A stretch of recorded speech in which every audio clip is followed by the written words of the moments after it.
Bonjour mesdames et messieurs, bienvenue dans ce numéro spécial Brassage.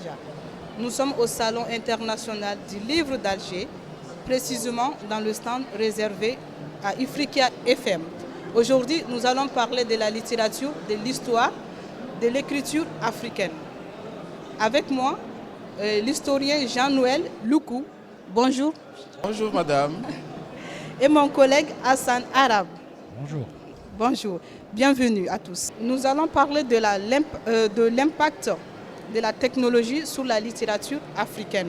Loukou, pourriez-vous nous parler de votre expérience personnelle en ce qui concerne l'impact de la technologie sur votre propre processus d'écriture et de la création littéraire? Alors moi, je publie en sciences humaines et en sciences sociales. J'ai publié une vingtaine d'ouvrages sur l'histoire de la Côte d'Ivoire et puis l'histoire africaine. Pour revenir à votre question, nous sommes à l'ère du numérique et donc nous nous en servons notamment en matière de documentation pour pouvoir avoir... nous avons accès à tous les documents grâce à Internet. On peut consulter toutes les grandes bibliothèques du monde. Et puis bon, pour l'écriture aussi, nous utilisons le numérique. Donc je pense que nous sommes de notre temps. Nous essayons d'utiliser l'outil numérique pour pouvoir écrire nos ouvrages sur l'histoire. On s'adapte en fait aux moyens qui se proposent à nous. Tout à fait. Mais ce n'est qu'un moyen. Exactement. Hassan Arab, pouvez-vous nous donner un aperçu général de la manière dont la technologie a influencé la littérature africaine, de la création à la distribution et à la réception des œuvres? Oui, d'une manière générale, je parle sous le contrôle de mon ami Loukou.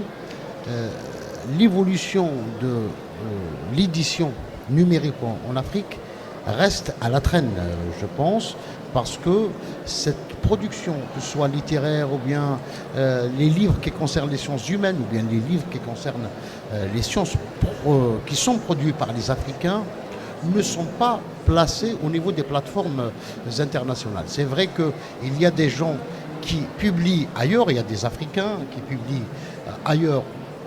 On retrouve leurs livres facilement, donc il y a un échange, il y a une dynamique commerciale assez spécifique, mais au sein du continent, c'est quelque chose qui reste encore en voie de développement. En voie de développement, parce que même les maisons d'édition en Afrique, ce n'est pas des maisons d'édition connues, à part Présence africaine qui a beaucoup donné, qui a beaucoup fait pour la publication des classiques, par exemple de la littérature et même des sciences humaines, de la littérature africaine.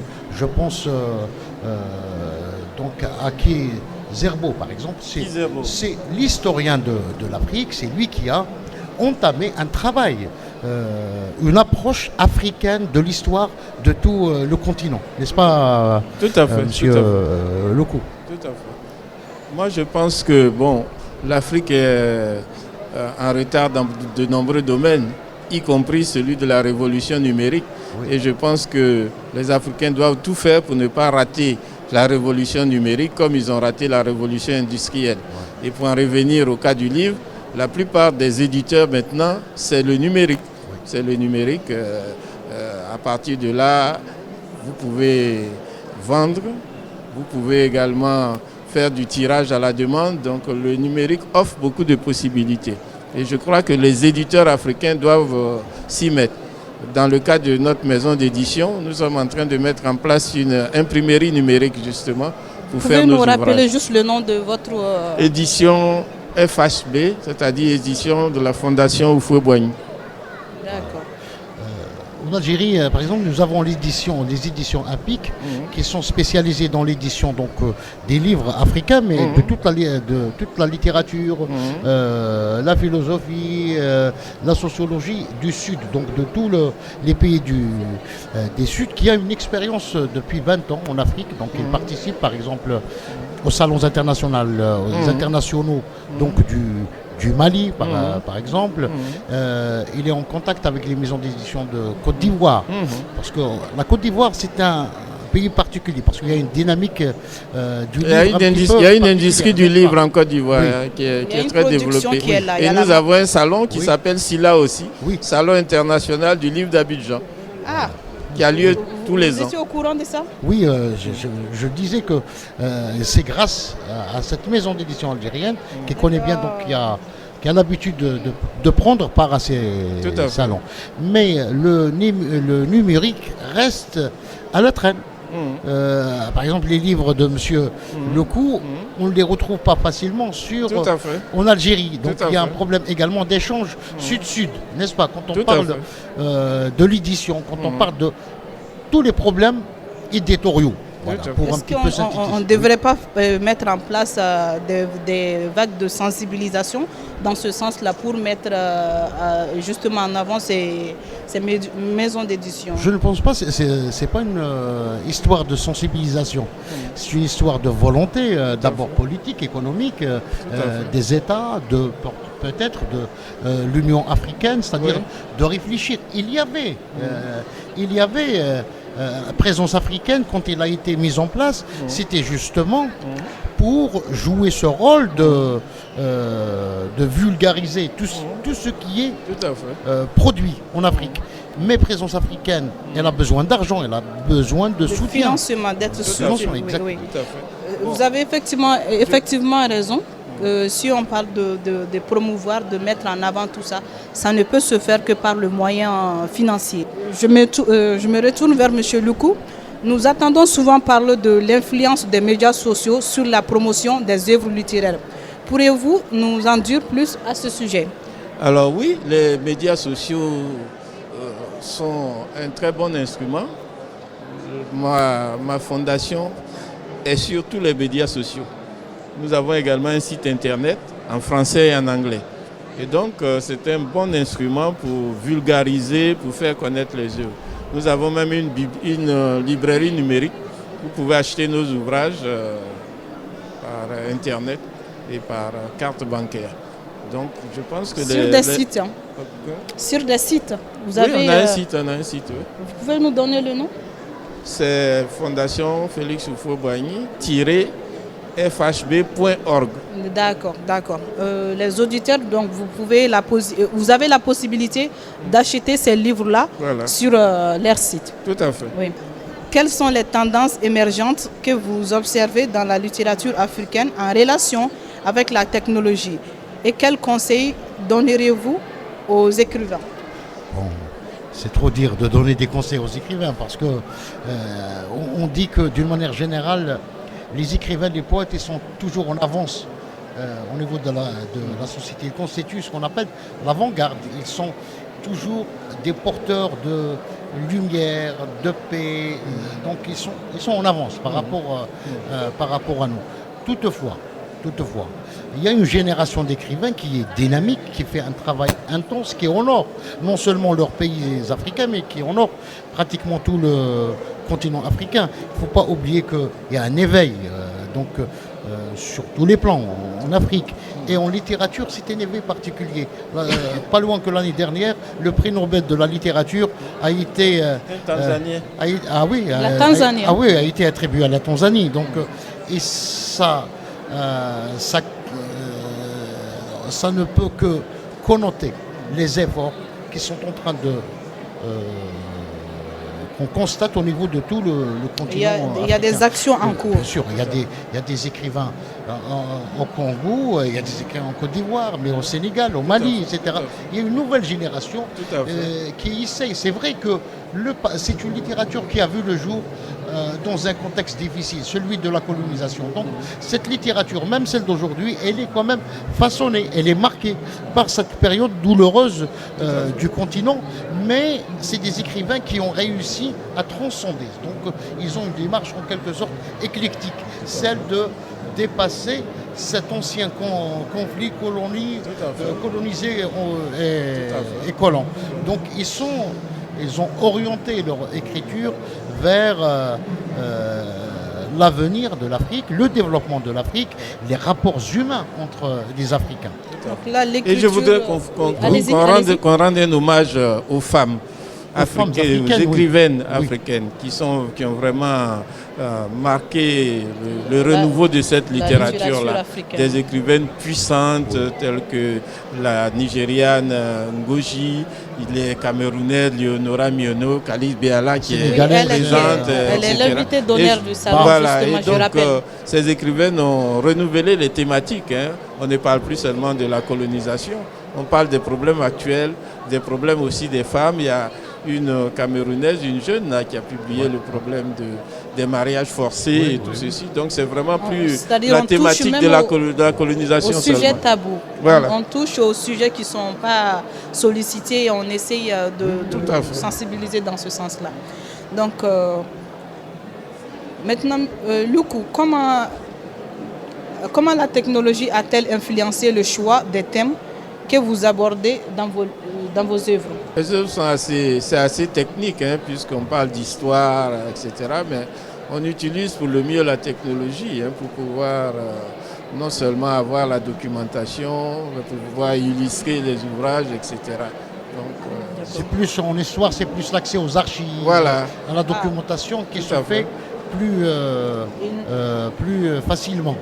Mais j'aurais aimé aborder avec monsieur ce nouveau regard, parce que lui il s'inscrit dans ce nouveau regard de l'histoire africaine, donc un regard apaisé, un regard dénué de tout règlement de compte. Il veut écrire une histoire, c'est un regard africain sur le continent africain, que ce soit sur les grandes figures dont son livre il a consacré, donc des chapitres à des figures qui ont marqué la région, que ce soit le continent ou bien la région du Sahel. Je pense à une figure comme celle de Samori Touré qui a marqué l'histoire du début la fin du 19e et le début du 20e siècle, n'est-ce pas? En fin de compte, on a rompu avec l'écriture coloniale de l'histoire africaine. Et donc l'histoire africaine s'est intégrée à l'historiographie de son temps. C'est-à-dire on l'écrit comme on écrit l'histoire en Europe ou bien aux États-Unis. C'est-à-dire à partir de sources, à partir de documents et non plus des fantasmes d'une civilisation étrangère. C'est ça qui fait la particularité de cette histoire. On ne peut pas complètement s'appuyer sur la documentation écrite ou bien numérique, parce que le continent africain, on a les griots qui jouent toujours un rôle important. C'est les sources principales quand il s'agit de l'écriture de l'histoire, n'est-ce pas? Oui, tout à fait. On utilise les sources orales parce que c'est ça qui exprime l'âme africaine. Et c'est l'histoire africaine racontée par les Africains eux-mêmes. Alors que les documents d'archives, c'est le point de vue des étrangers, des colonisateurs sur l'Afrique. Voilà. Je pense que c'est aussi une manière de raconter l'histoire à leur façon. Oui, même les grands écrivains. Je pense à Djibril Temsirnian, par exemple. Lui, quand il a décidé, il a travaillé sur cette culture orale, etc. Mais le jour où il a décidé d'écrire un roman, épopée, etc., sur son Diata Keïta, il a décidé de faire appel à un griot pour l'aider, pour un petit peu avoir la véritable histoire, etc. Et ce n'était pas une seule source, mais il y avait plusieurs sources, n'est-ce pas? Tout à fait. Justement parce que les griots aussi sont des bibliothèques vivantes de l'Afrique. On ne peut parler de l'histoire de l'Afrique. En tout cas, pour quelqu'un qui cherche l'authenticité, le comment, c'est-à-dire la façon réelle dont les choses se sont passées, sans passer par les griots. Tout à fait. Loukou, pensez-vous que l'auto-édition en ligne a ouvert de nouvelles opportunités pour les écrivains africains? Oui. Bon, mais l'auto-édition aussi a ses limites. Parce que quand vous passez par un éditeur professionnel, c'est dans les règles de l'art. Alors qu'avec l'auto-édition, on peut éditer un peu ce qu'on veut. Mais en même temps, ça permet à pas mal d'auteurs qui n'ont pas de chance d'être publiés de pouvoir se faire connaître et puis de publier leurs œuvres. Donc c'est une bonne chose aussi. Mais il faut savoir mettre les limites. Parce que quand vous passez par un éditeur professionnel, il y a plus de rigueur. Et puis vous savez, moi je suis éditeur, il y a toujours un travail de rewriting. Même si c'est un bon auteur, il y a toujours des choses à reprendre, des choses à corriger, etc. Et donc quand vous passez par un éditeur professionnel, ça vous aide. Ça vous donne un ouvrage plus propre, plus acceptable. Alors que quand c'est vous-même qui l'éditez, souvent c'est le premier jet, hein, alors que ce n'est pas comme ça un ouvrage. Le regard de l'autre aussi, Voilà, c'est important. Tout à fait. Monsieur Hassan Arab, qu'est-ce que vous avez à dire par rapport à l'auto-édition? Problème d'édition, il y a aujourd'hui, notamment dans notre continent, c'est les éditeurs professionnels, comme il le dit, ils sont victimes des piratages. Donc, surtout, Du plagiat. Non, c'est pas du plagiat. C'est-à-dire, D'accord. il y a des gens, lui par exemple, il a écrit un livre sur l'histoire de la Côte d'Ivoire, M. Lecou. Son livre, on peut le retrouver dans une copie conforme, hein, mais qui a été piratée. Donc c'est une maison d'édition pirate qui prend le livre et le réédite. C'est différent des PDF qu'on trouve en ligne, ou bien ça va dans le même sens? Non, c'est un problème. Le piratage concernant, c'est un problème majeur pour tous les éditeurs, hein, que ce soit en Algérie, en Côte d'Ivoire, au Mali, en Mauritanie, etc. Donc peut-être les éditeurs font face donc à ce problème de piratage. Voilà. Et le numérique permet cela, c'est-à-dire vous achetez un livre numérique et puis vous le balancez à tous vos amis avec un seul achat. Avec un seul, exactement. C'est un problème qu'il faut résoudre, on va dire. Non, c'est un problème qui porte des préjudices aux éditeurs professionnels, comme il a dit. Hassan Arab, quels sont les défis auxquels la littérature africaine est confrontée dans un monde de plus en plus numérique? Dans un monde de plus en plus numérique, je pense que les écrivains africains ils sont conscients de l'importance du numérique. Et la plupart d'ailleurs des romans contemporains évoquent comme une mise en abîme, sous forme de mise en abîme, l'importance des nouvelles technologies, de la communication et de l'information. Personne ne peut aujourd'hui exister en dehors donc du numérique. Hein. Vous voulez vous prononcer sur ce sujet? Quels sont les défis auxquels la littérature africaine est confrontée dans un monde de plus en plus numérique? Alors, c'est d'utiliser à bon escient le numérique, justement, pour leur production et pour la diffusion de leurs œuvres. Ce sont les deux défis principaux auxquels les Africains sont confrontés. Je rappelle qu'on est au Salon international du livre d'Alger. Avec moi, M. Loukou, historien et professeur contemporain, et mon collègue Hassan Arab. Quelques mots pour terminer? Oui, je pense que voilà, c'est une occasion aujourd'hui de revenir sur l'importance des échanges donc, entre les éditeurs, les auteurs, les historiens et tout ce qui œuvre dans le monde éditorial africain. C'est un moment donc, de convivialité, d'autant plus que cette année, l'édition de ce salon, elle est dédiée au continent africain, aux écrivains africains et à toutes les personnalités qui ont marqué ce grand continent, berceau de l'humanité. Il ne faut jamais cesser de le rappeler et de le dire. Tout à fait. Loukou, quelques mots de fin? Alors moi je pense que l'Afrique est le continent de l'avenir. L'Afrique n'écrit pas seulement son avenir, l'Afrique est le continent de l'avenir. Et je pense que c'est en intégrant cette donnée que les autres continents devraient changer leur façon de voir les Africains et leur façon de coopérer avec les Africains pour un monde meilleur. Merci chers auditeurs. Quant à nous, on se retrouve dans un autre numéro Brassage sur Ifriqiya FM, la voix africaine. Merci.